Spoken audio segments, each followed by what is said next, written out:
me and Leona, we were talking about doing a ghost adventure hunt. Yeah, ghost walk. A ghost walk in Williamsburg. Mm-hmm. And she's experienced being in a haunted house in Williamsburg as a kid for a birthday party. Why? Who has a birthday party in a haunted house? I don't know. Well, obviously her mama did. So. What type of parents are they? I had no idea. Like the floors would shake every time a spirit enters the house. Or be in a specific room. So the rest of the house would be fine, but one room would vibrate. Then another hour or 30 minutes. Like every 15 to 30 minutes, it just starts boom, boom. So I don't know. So on May 5th, we are planning, we are planning to go on this ghost walk trail thing. So Darnisha, have your camera ready. And I told her, I said, I'm renting a whole new I want to get a rental car because I don't want to bring no spirits home. Before I leave, you gonna drop them off. Yes. Before I leave, I'm gonna change my clothes for walking. She can get at the car and be like, stay. No, listen. I am going to Walmart and I'm getting me some new clothes just for this ghost walk. And I'm gonna take them off and throw them. They gonna still be on you. Because I got the. They go on. No, because the way my God works. My God, he is. You better annoy yourself. Where's I'm my carrying my Bible, my anointing oil. Jill says she wants to come, so she's bringing sage. Jill. Yeah, but she said she's not coming with us to Yorktown. She has to come. Okay, tell him about the Yorktown story, because that's even crazier. Well, we had just left. I think I was a junior in high school, and we had just got out of track and field practice. So we go down this road. It was called Crawford Road. And you're driving down this windy road where they hung a lot of slaves, and they had a lot of plantations. So when you go under a bridge, they hung a woman and 3 of her children. So at night, you're supposed to roll down all your windows, cut your car off, and sit there for maybe like 12 seconds. Hell no. And her spirit is supposed to pop up with her kids. Fuck that. And your car won't start. No, Zeus, I told her, listen, my bougie behind is from Greenbrier and Virginia Beach, okay? But I am going to beat your ass that day. I will fight you. I'm serious. No, I'm not doing this. You gotta do it. I'm not doing this. You gotta do it. I'm getting mad thinking about it. No, you have to do it. I'm not doing shit.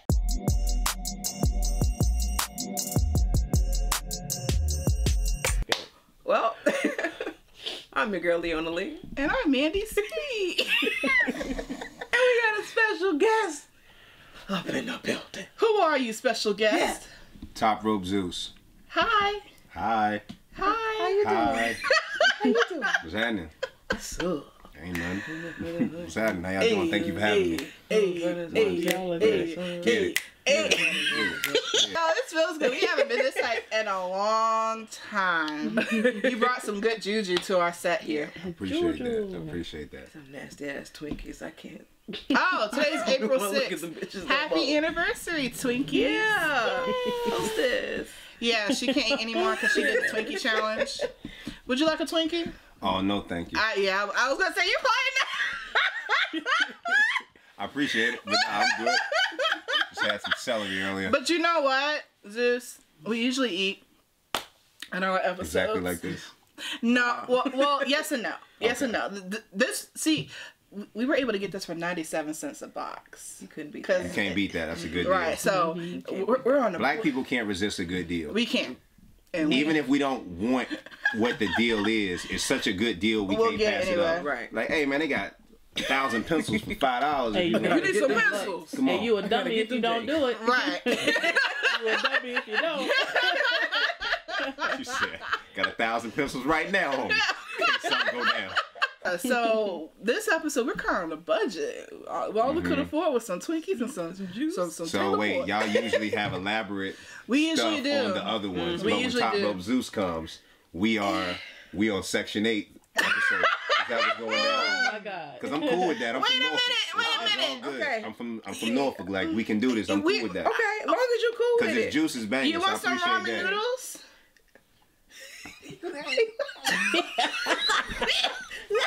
Did you see the look though? I was so serious. I was like,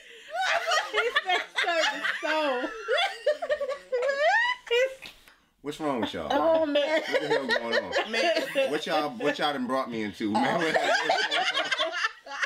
Okay, let's get the show started. Oh man. We ain't started yet? We have not started yet. We introduced you, God damn, but we haven't actually started. So, Zeus, first of all, I want to say, congratulations! We're getting an Oscar! Yes! Oh my God! I never met an Oscar winner before. Yes. Hey, Hi! what's happening? Oh my God, I know! It's cool, man. It's very cool. We, my cast and I, we won for live action short and the 2019 Academy Awards for the movie Skin. Oh my God! Oh my God! Super dope. 7570. Yeah, man. Man, that's Super great. dope, super and you dope. went to Norfolk State. And I graduated. Yes. You had to came out. I emphasize had to emphasize graduate. graduated. Because a lot of But then you graduated. Right. Well, you know, I just want to put that on record. You know, just so it's on record. That's all. That is hilarious. But yeah, it's dope. I'm going back in the fall though. Praise You know? God. And so is Darnisha. I should call out every. I ain't mean to call out the people. That's how they go. Right. You ain't had to say that though, man. But, Hey, nah, Wait, man. wait. I'm Yeah. making money though. What I need to go back for, you know? Shut up, baby. Shut your ass Piece of paper don't define me. Right. I'm amazing. I'm me. So how did this happen? Like, can you explain the process? Like, did someone tell you about the audition for Skin, or you were online one day like, oh, let me all go audition for this? And what's the movie about? If you don't Yeah. know. Okay, so Skin is so racially, it deals with the subject matter of racism and prejudice, and it's about a black man and a white man was in a grocery store at the same time, and the black guy just happened to have a toy in his hand. I don't want to tell the story for you too much, but basically, he has a nice innocent moment with the white son that was with there, and the white father did not like that. Okay. And then so a white supremacist gang did something to the black guy, and I'm one of his friends, and we retaliate, and it just goes into a race war of two people, and the ending of it is very shocking as well, because it speaks about systematically what we teach our kids can come back to bite us in the ass, Sure man, if can. we're not close. It sure can. Yeah. You know, so we got the little black boy of my friend, his son Lonnie from This Is Us. He plays his son, and it's just a really powerful film. It's a short film, 20 minutes, and we've won film festivals all over, and you know, France, Hungary. It was directed by Guy Natif and produced by his lovely wife Jamie Ray Newman. Okay. And this was their first film in the U.S. All their films have been overseas because Nice. he's from Israel. Oh. So I was blessed to be a part of it. Guy Natif and I actually have the same management company, Luba Rockland. And my manager was like, hey, you know, we're doing this film for this director. You need to be a part of it. And I told her, being from Virginia, I wanted to do biopics. Okay. I'm from Virginia, Norfolk, Virginia. So systematically, racism and prejudice, we come from a long, systematic history of racism and prejudice here in the state. Right. So I was like, yo, I want to be a part of telling these type of stories. And I read the script. She said, Zeus, check it out. She said, it ain't for a lot of money, but check it out. I was like, cool. And I read it, and I was like, yup, let's do it. And I auditioned, and boom. That's beautiful. That is amazing. Wow, that's beautiful. How long did it take? Even though it was a short, how long did it take? 4 days. 4 days, yeah. Filmed the whole thing in 4 days. That's not bad. Yeah, it's very quick, though. But yeah, it's not bad. Is that 4 pages a day? Well, I was only there for my particular days. So Gotcha, okay. But the whole film in its entirety, they said it took 4 days for everybody to film everything. But we didn't have a lot of time to gel with everybody. But somehow we all clicked very instantaneously. The scenes felt very real. All the actors, young and old, knew exactly what they were doing, very well trained, and we all knew how important the story was that we were telling. And Guy was just very good about explaining the vision and allowing us to bring our authentic self to it. It's just a very, very moving, powerful film, man. Y'all gotta check it out if you haven't seen it, man. Most definitely. Yeah. I have a question. Oh, Lord. I'm trying to word it right. So, being a young professional and also being a local filmmaker, I think one of the things I come across is that when I do produce, or my colleagues when they produce a short film, it seems like sometimes people don't take it seriously enough. It's like people are like, oh, I want to do this, but then they come to it and it's like, oh man, you know, something came up, and it's just kind of like, it's a hobby. Yeah, it's like, how do you, because basically this was a short film, it was a 20-minute project. How do you encourage people to see the big picture and show them like, this can happen? You did it. You did a short film. It made success. Right. It won an Oscar. And it's like, how do you just, no matter where you are, it's just how do you get people to just want it? Like, because I think that's always my struggle. And you see me. I to build that hunger. Yeah, it's just like, because sometimes I feel like I'm in the race alone, and it's just like, you get weak. And I be weak points. Right, and I feel like I have to be Moses sometimes, trying to, you know, show your ass up, get up and do something. It's a struggle. It is a struggle. How do you? So the question is, how do you get people to want? Well, how do you get people to want air?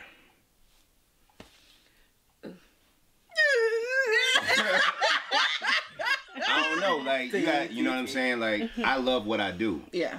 Like, I love what I do. This is the only thing that I'm going to do for the rest of my life. Yeah. And that's just that. I've made my decision.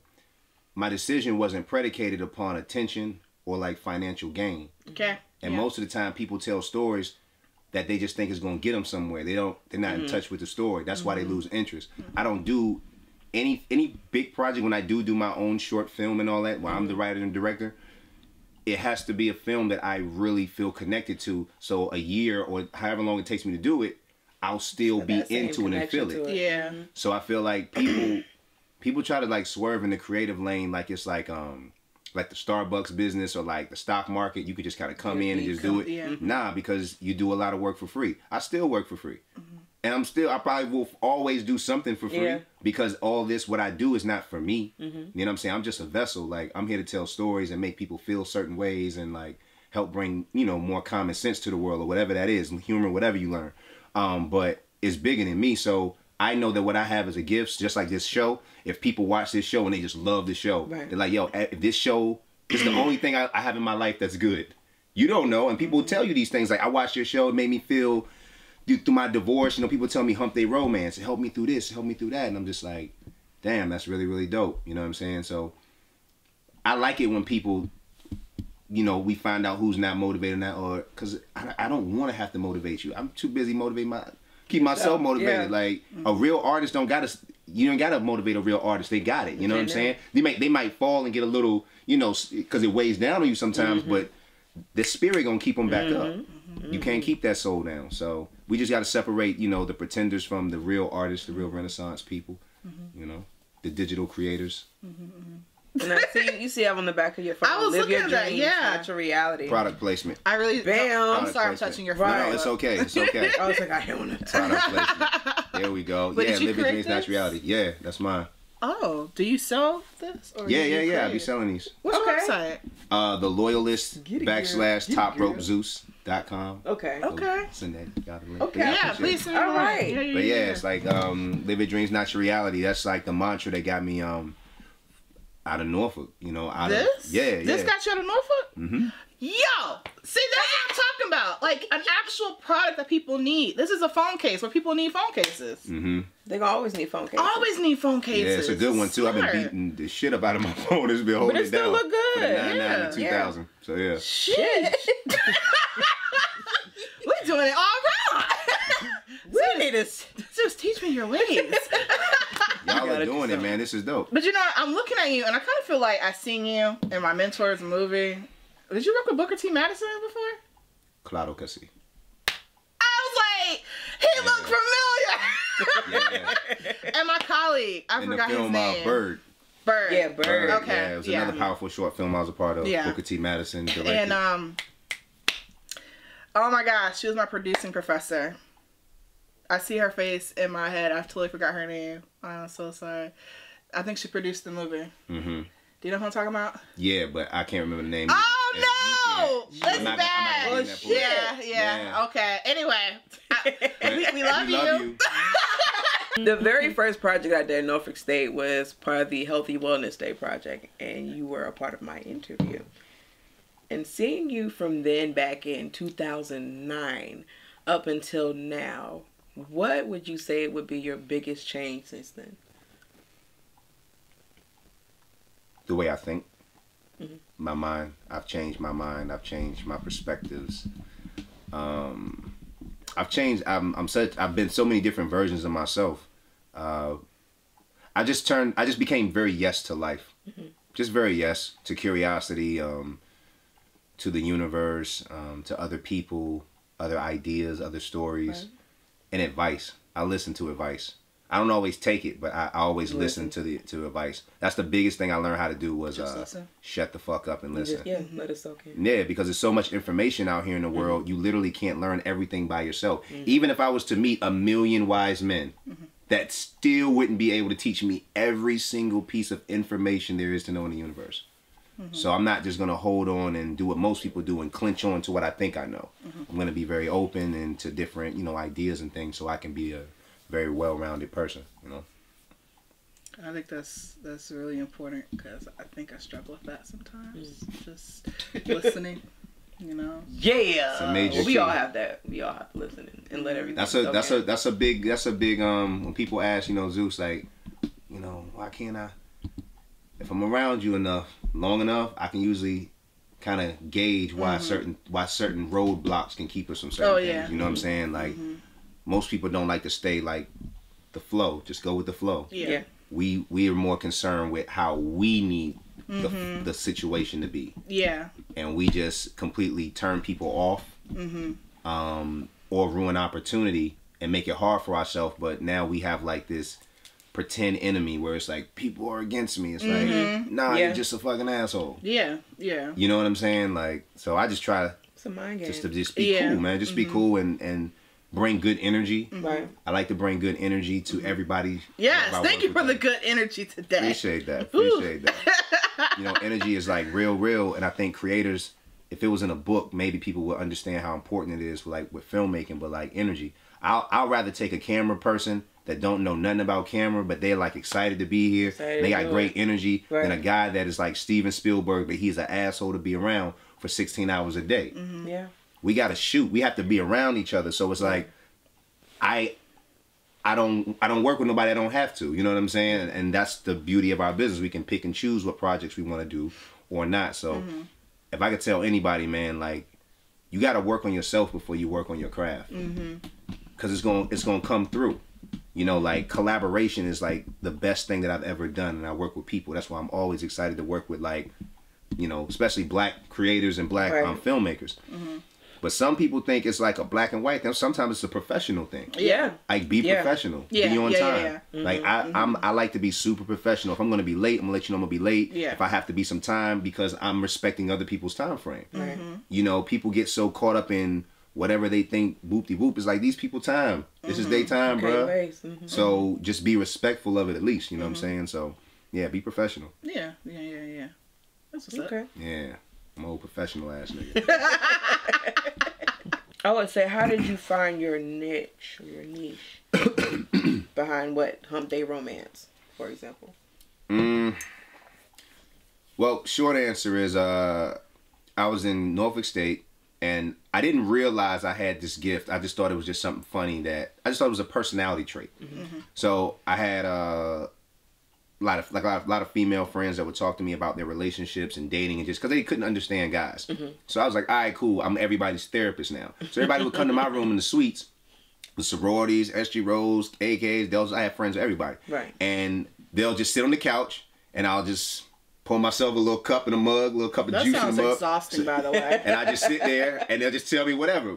And I'll like give them like my funny relationship advice. Right. But it was kind of rooted in truth, but I was trying to like soften it up for them so they could digest it. Right. And that style birthed Hump Day Romance of me just talking about relationships and things like that, using different analogies to kind of illustrate what I'm saying.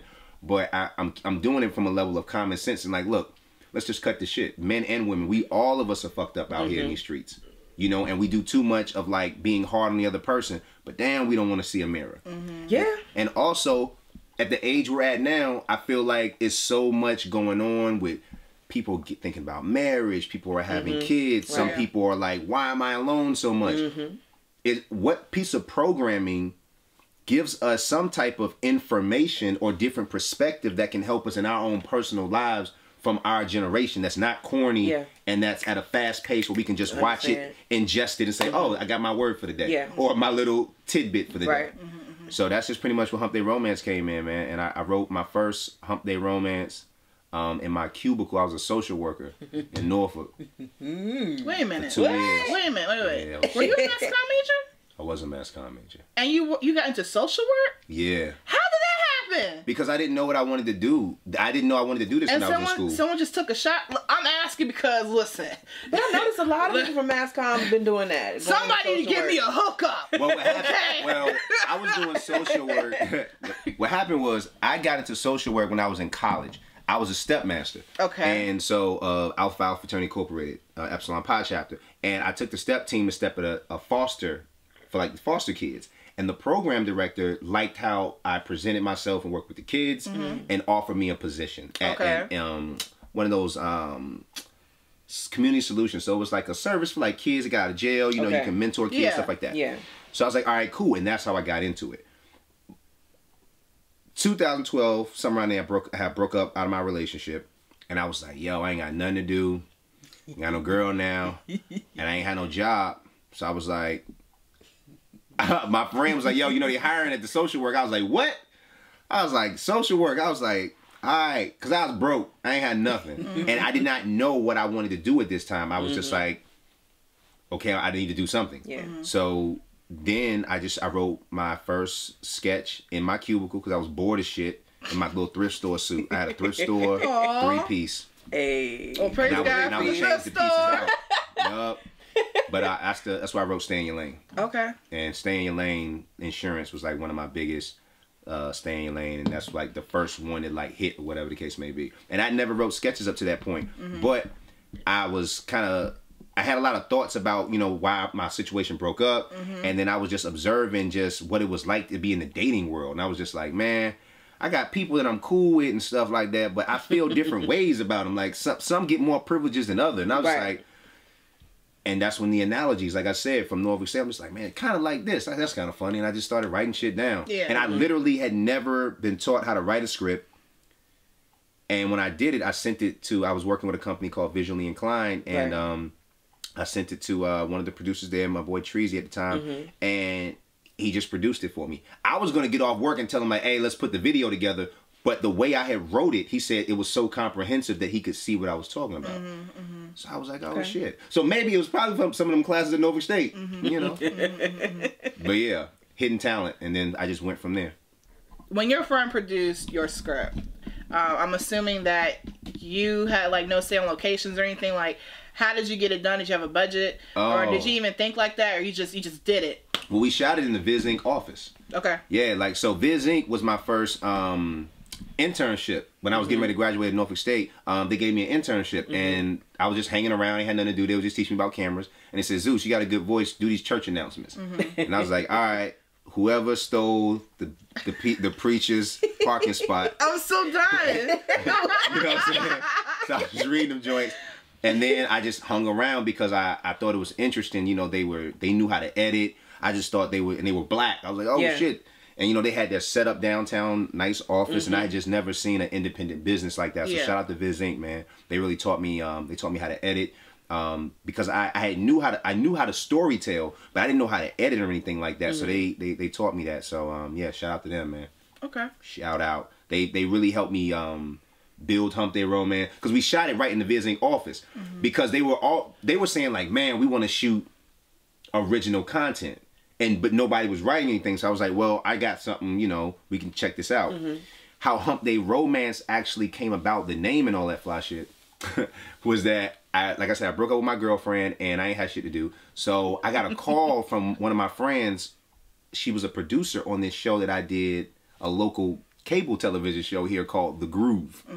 And I was a host, and it was supposed to be like a local music video type thing. So Stephanie called, was like, yo, I'm having a wine thing in my house, come through. You know, Viz Inc.'s here. You know, we haven't seen each other since the group. I was like, all right, cool. I came through. Everybody's drinking wine, fine cheeses, some real baller shit. And we just start talking about relationships. And I start talking about my situation. And everybody just started bust out laughing. Like, just the way I was explaining it. She was like, yo, Zeus. At the time, Stephanie had a online women's magazine called Olive Coco Mag.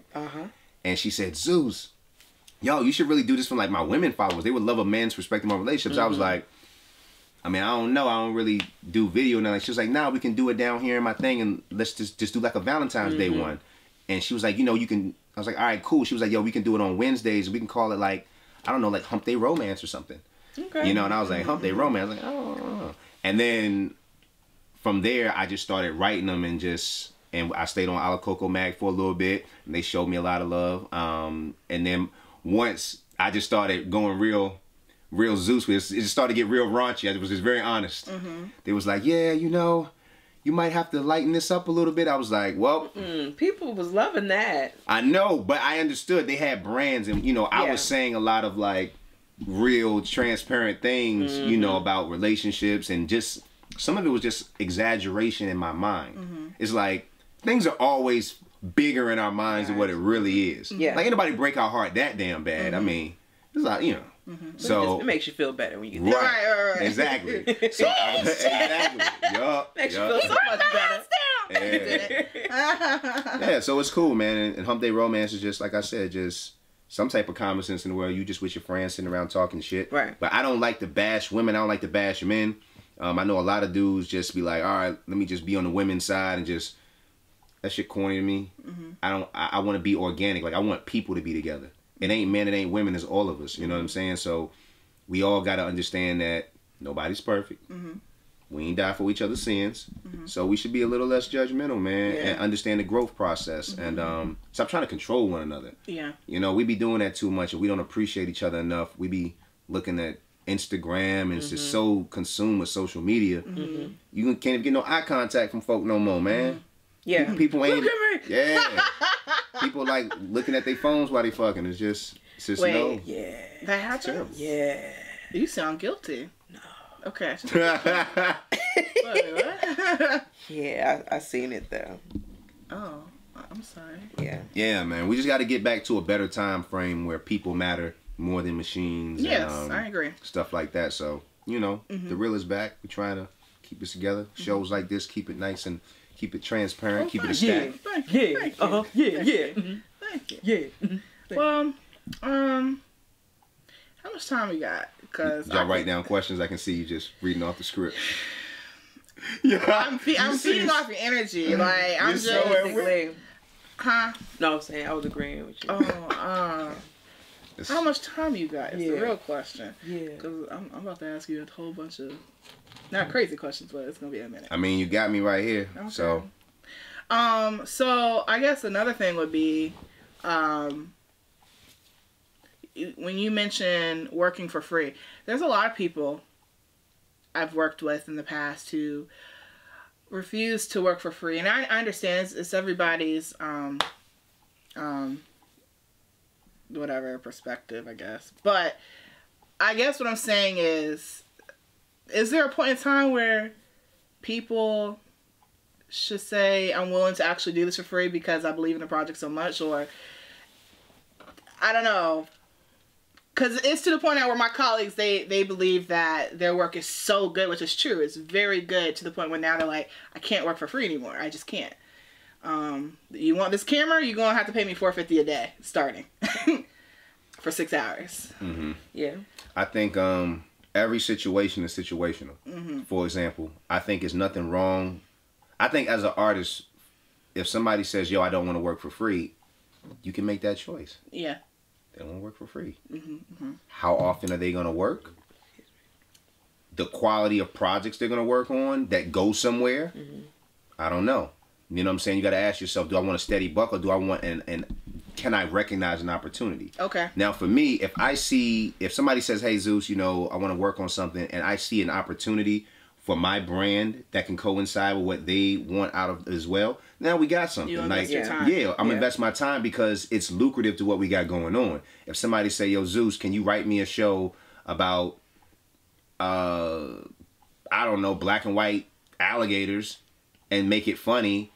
Okay, but I'm gonna charge you for that because I have to stop what I'm doing to create content and focus on you. Right. So you gonna pay. Right. Okay. You're gonna pay for the services. You're gonna pay for the pen. But like I said, every situation is situational. If you're working with, I feel like the best thing that people can do is barter system. Okay. Find people who their shit blends with your shit, and they are, and vice versa, and they are down to work with you because you can build those relationships. When they grow, you're gonna grow. With people that I don't like forcing it. You know what I'm saying? Like when it comes to working with people, I don't force it no more. I had to recently, tell myself I'm a little bit too inclusive sometimes. I can do it by myself, but I like working with a group of people, and I think we're more powerful together. But sometimes, you know, it needs to be organic because too many chefs in the pot and people don't work the same. You know what I'm saying? Personalities are different. Egos are different. Work ethics are different. The idea of professionalism and not professionalism is different. And if I'm gonna work on something, I can't deal with that type of shit. Yeah. I can't. It has to be professional. Nah, you can't work with everybody because they'll end up slowing you down or making the project about them. And that's just not the type of energy. Like I said, it's all about the energy. You can feel it in a project. And every project that I've done for the most part has been like, yo, great energy on it. Anybody that I've worked with back then, if I say, hey, let's work together again, I've never had anybody be like, nah. So, but, you know, it is what it is. Yeah, that's really important. Like, I think I'm now at the point in my life where I think I've actually told you I can't work with everybody anymore. Yeah, I told you that. Yeah, and that was a hard lesson to learn because again I had like this Moses mentality. Everybody, we must go to the promised land, and then I'm like, oh, you burned me. Well, the thing about I'm trying it to is, help you. Yeah, like the thing about it is though, it all goes back to I realized that I gotta focus on myself. Like it's not selfish to focus on yourself. It really isn't. When you're on the plane and there's turbulence and the mask drop, they say put your shit on first for a reason. So now I'm really just focusing on myself and my lane. I have peers that we check in with each other and, you know, we'll give each other, you know, ideas or whatever the case may be. Because I love helping people come up with ideas around whatever. Like that's what it's a good, strong point that I have. But, yo, focus on yourself. Okay. And because everybody is not in it for the same reasons. And also, too, listen to this. Your health. Usually, like, I can tell just from being in a room and talking with somebody, like, it was like I remember a while ago, I was trying to work with a young director, and I was like, oh man, this kid is like a young DP. I was like, he's good behind the camera. And then I had like a quick meeting with him, and I don't know if he just had a bad day, or maybe it was just on, but his energy about the project was just so blah. Okay. I was just like, hey, you know, listen to this, tell me what you think, whoopty whoop, and it was just like, okay, cool. He was like, yeah, I'll do it, and I was just like, all right, I'll get back with you. And it was nothing wrong. Like I said, he could have had a bad day, he could have had whatever, but that's energy is not attractive to me with what I'm trying to go on. Right. Top Rope Studios, we just got to have good energy. We got to have intention of what we're doing, and we got to run a professional. We got to be at the top of our game because I want to be the top. I want to be the best at anything I do, and we black, so we got to be 10 times better. Yeah, straight up. Even with black people, like they'll say, "Oh, black people," but we be down in other black people. You know what I'm saying? So it's about professionalism. So, what's your take on, because I wonder about this sometimes, Black Hollywood in California versus the Black Hollywood in Atlanta? Like, what is your perspective? Like, is there a difference? Because I do feel like there's a major difference. I feel like in Atlanta, I feel like it's more like in the beginning stages, and I feel like the Black Hollywood in Cali is more like well-crafted. If that makes any sense. I mean, LA, and you're in it, so I was wondering what was your take. Well, I haven't been to Atlanta, so I can't really. Well, I mean, I've been to Atlanta before. Or? No, but I haven't worked in Atlanta yet. Everything that I've done has been in LA. Okay. But as far as the LA black community, they are it's tight. Okay. It's tight. You know what I'm saying? They really help you out. You know what I'm saying? I remember I went to Sundance last year, and I was only around black excellence, you know, and it was beautiful. I got a chance to speak with Lena Waithe, and it really was a special black excellence that I never felt before.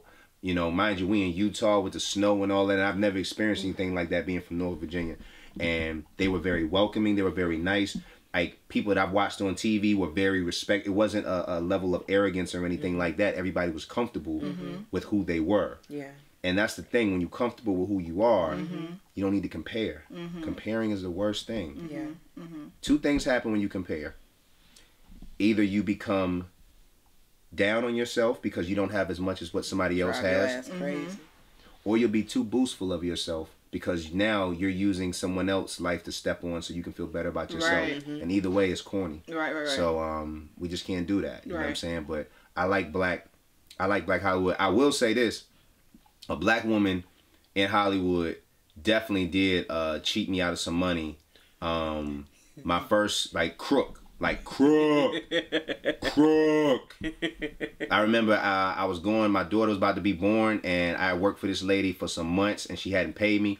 I went to she was like, yeah, I'll pay you. Your check is on the way. I left to go to Norfolk, think she's going to send it to me. She stopped answering my calls for like a month. Whoosh. So what did you do?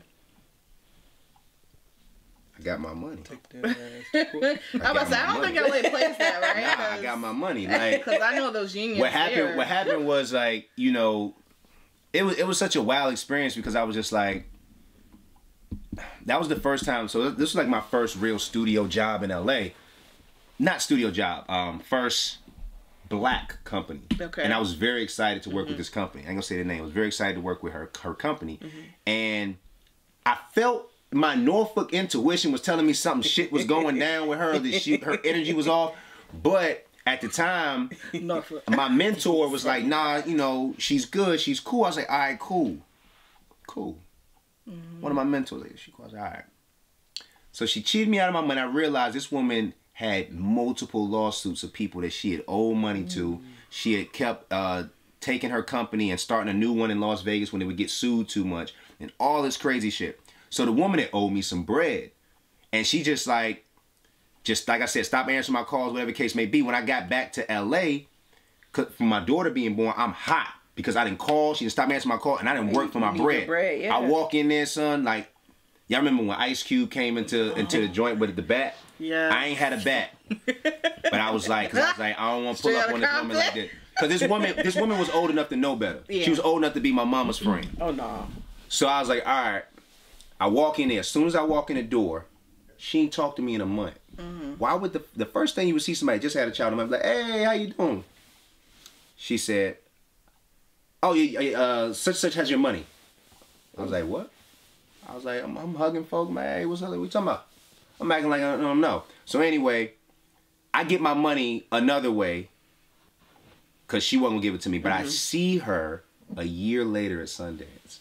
Oh.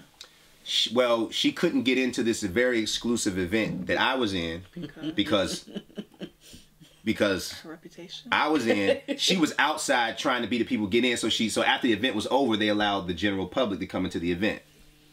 When she came into the event, she saw that I was around the people who the event centered around. And then she tried to come up to me, boy, and act like everything was cool. Now, I saw her coming through the distance, and I leaned over through the distance, and I thought to myself, I was like, it's my inner thoughts. I'm like, all right, Zeus, what are you gonna do? What are you gonna be LA? Right. Or are you gonna keep it 1,000 and be a Norfolk nigga? Yeah, which one you gonna do? And I'm just sitting here as she's getting closer. Turn up. What you gonna do, Zeus? The woman walks up to me, touches my shoulder. She says, Zeus, hey, how you doing? I said, all right. I turned around and said, I'll be a lot better when you give me my money. You did that, Zeus, you did? Listen, Zeus, on mama now. On mama now. In front of everybody? Hey, look. And what did people say? Hey, look. I don't care about none of that. I don't care about none of that. I don't play that shit. If I work for mine, and also too, I expected mentorship. I trusted this. You black person, we black people, we ain't supposed to do each other like that. You're right. So the last thing I'm gonna do, I act in my job. I don't act in real life. I don't do that. I know other niggas act phony and shit like that. More power to you. Like, I gotta keep it all the way 1,000. One time for the one time. Leona, so here's what happened. Look, Leona, if I was there when you did that, I'd have been like, I was like, oh my god, so yo, I'm not a mean person. And I wasn't loud. I wasn't loud. I wasn't loud. I would have been real bougie. Oh my god, I can't believe you just did that. Man, clap it. You did right. Zeus, oh my god, calm down. You did right, Zeus. Y'all gotta understand. You did right. So what happened? First off, this is so out of character. I never have confrontations like this with people, especially in public. You know what I'm saying? If I have a conversation, we can pull it to the side and have a one-on-one. But it was the fact that at that time frame, I was just like, look, man, I got to remember who I am. I didn't come here to forget who I am. And if somebody wrongs me, I do them no service by biting my tongue. For what? She ain't bite her tongue when she... That money was for my daughter. I had a brand new baby, so clearly you ain't care about me or my child. So why should I give a fuck about your feelings? Fuck that. Hell fuck no. that. Treat people the way you want to be treated. They taught me that in kindergarten. You know that. Fuck that. But I was still respectful because she is a black woman, and I wasn't going to be disrespectful, but I was going to be transparent about how I felt. That's a balance that I don't got to be disrespectful to get my point across. Right. So when she said that, she was like, she was very taken back that I said that. Because mind you, it's people all around, like, important people. It's all good. So I was like, yeah, I'll be a lot better when you give me my money. She was like, denying, whatever. Because she had somebody very important with her right beside her that she was trying to con next. So I could clearly see she was trying to, she didn't want to, I was like, she was like, we'll talk after the event. After the event. I'm like, wait, lady, I ain't worried about you. So I try to like leave because I'm like, all right, I don't want to tell this woman about herself. Now, because the event was over. So I'm saying, getting ready to go to the next event. I'm like, all right. I tell my baby, I'm like, hey, babe, about to go to the bathroom quick, be right back. She say, all right. Go to the bathroom. Who do I see coming out? And it's the hallway bathroom. Nobody's there. It's like in the corner of this nice hotel. She come out the bathroom. I'm like, all right, we got to do this. She wanted to talk. And I was just like, hey, look. Started feeding me all this BS. Oh, this person, you know, I had a lot of things going on back then. And blah, blah, blah, whoop-de-whoop. I said, hey, look. Let me tell you something. I said, yo, you old enough to know better. I said, you old enough to be my mom. I could be your nephew, whatever the case may be. You could have kept it a stack and communicated with me about money problems or whatever, but you flat out lied and you flat out denied my calls. And I said, you know what? I don't know your mom or your dad, but I know damn well they raised you better than this. This woman old enough to be my mama, but I clearly she is acting like, and once I said that, tears start falling. This old woman started crying, and I was happy about it. You made the old lady cry. Yup, she made herself cry. And then I said, you know, I said, but she was like, oh, I'm sorry. You know, I'm sorry. So I said, hey, listen, no, it's all right. It's all good. I said, I've been forgave you. Before today, I said, I forgave you. But now you need to go work on yourself because this is, you making black people look bad. This why black people don't want to work with other black people. For people like you. Yeah, that's true. Straight up. And then, you know, I said, enjoy your evening. I'm a classy nigga. If you don't mind me asking, how old are you? 31. Okay, I'm asking because I wanted to know, could you encourage those who are maybe just hitting their 30s or 25 and they feel like, oh, I'm too old. Competition. You got people who was doing this at 15, 14 years old. I don't know nothing about film. It's too late for me. And I think they defeated anyway, so they shouldn't even like get in the race. If that's the mindset. Oh, wait a minute. Well, shit. Cut. All right.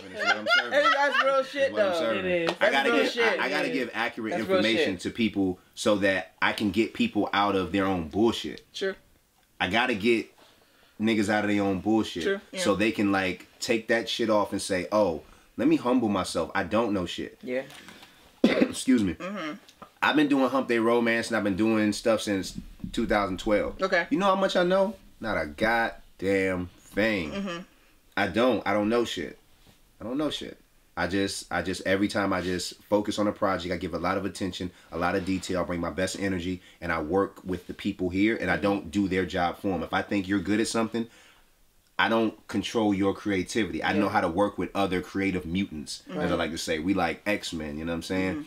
So you got to be able to respect other people's gift and also lead them. Like, I have to lead people in an unarrogant way where they see that I appreciate what you're doing and I appreciate your talent. I feel like that is just as important as money.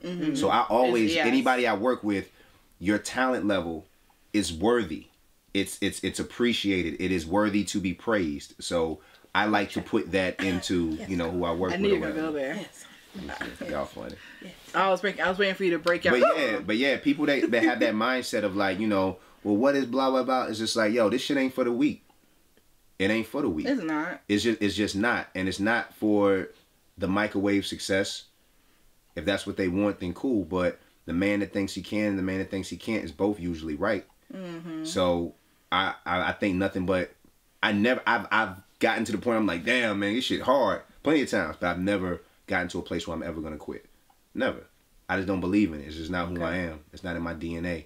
And I know that once again, if you have a vision and you have a vision, right, and y'all deem this vision is important enough, mm-hmm, then you will make it. You won't make yourself bigger than that. Right. You know what I'm saying? Yeah. You'll learn to like be cool with just being you. Mm-hmm. And LA is very, you know, like that sometimes where people need to be seen and boastful and things like that. But the real people in LA that's really doing things like the Jordan Peels and the Lena Waifs, mm-hmm, and the Shonda Rhimes and, mm-hmm, the Issa Raes, they just chilling. Yeah.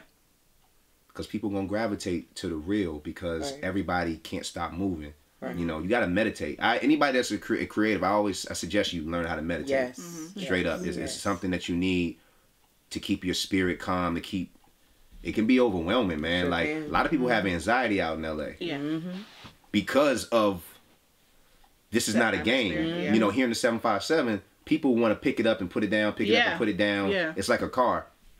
If we were all going to go on a road trip, you know, back to Norfolk from Portsmouth, mm-hmm, well, if every mile we get out the car and smoke or chill or drink or eat or use the bathroom or whatever, we just stopping, it's taking us so long to get to the next level. Mm-hmm. That's what people do. Mm-hmm.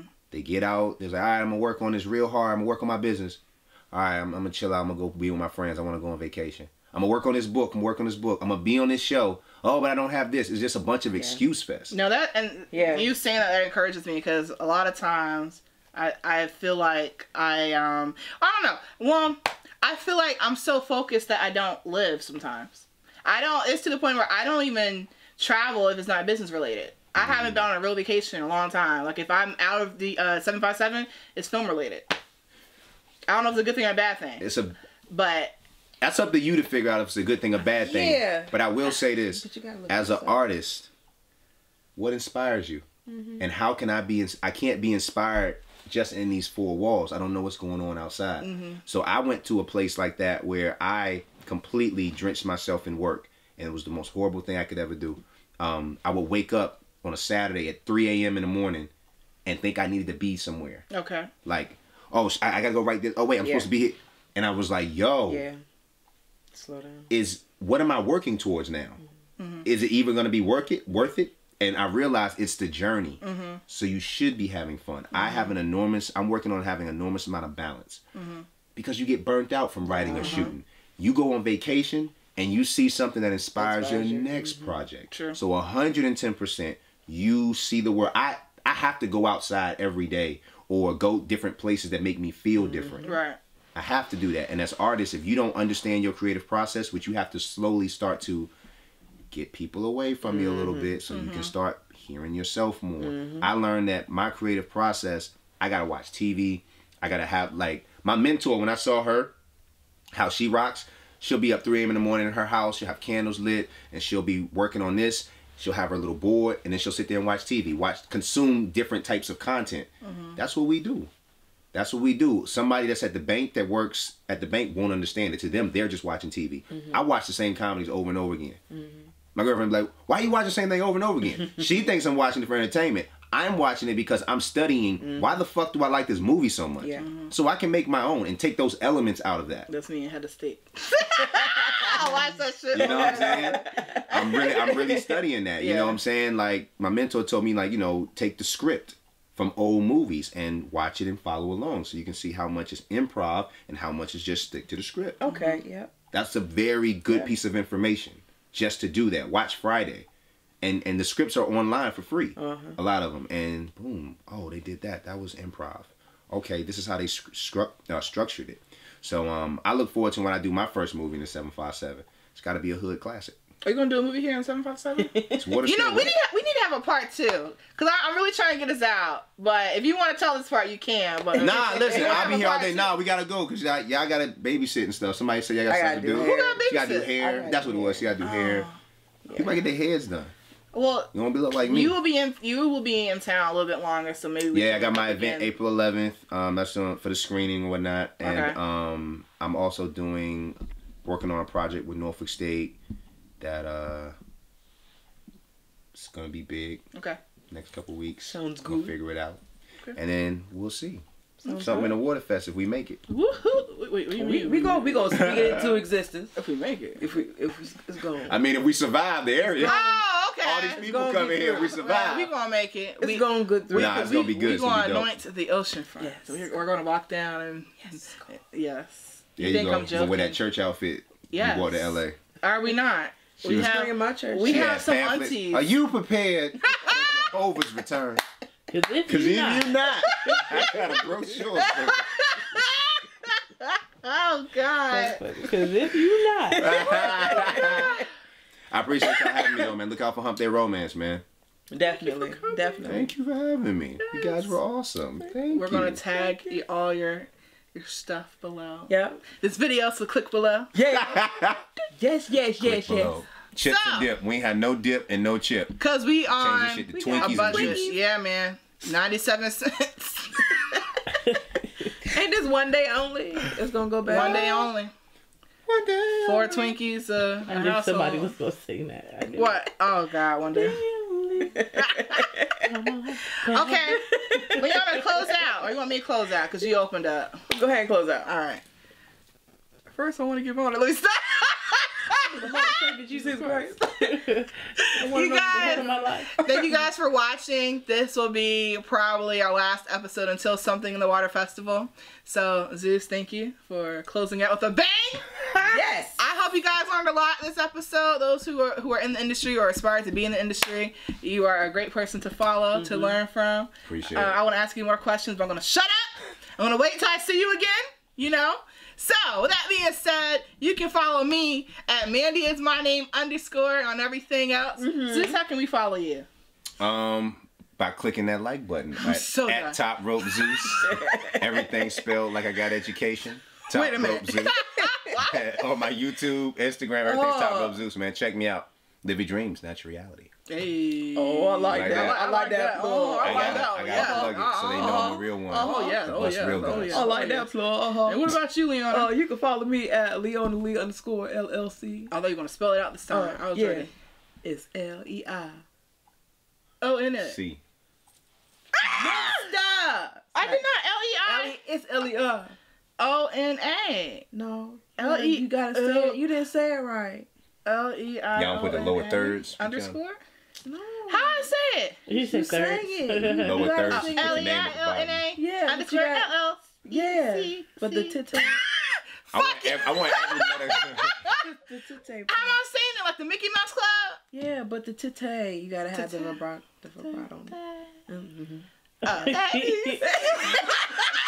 Well, I just died.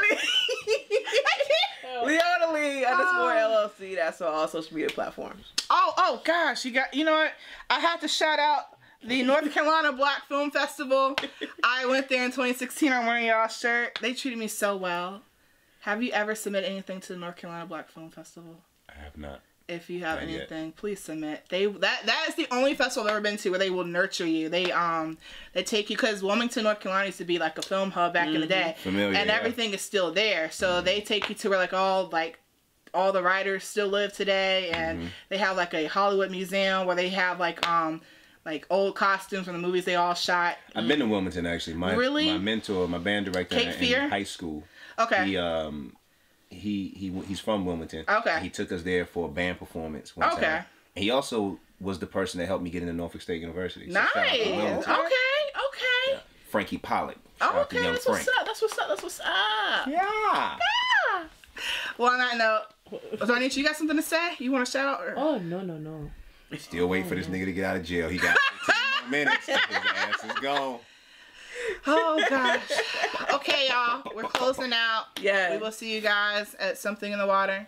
If you see us, holler at us. Holla at a pimp. Yes. Just walk up and be like, ah, and then walk away. Wow, that's a lot. That's too much. I might swing. No, I'm not gonna swing. I will not be the start of that riot. Because I'm going to hop in that J real quick. Who I gotta kill? What's up? Oh my gosh. All right, you guys. We'll see you guys next episode. Check us out every Wednesday. Every Wednesday. Even though we're going on a 2-week hiatus, but it's okay.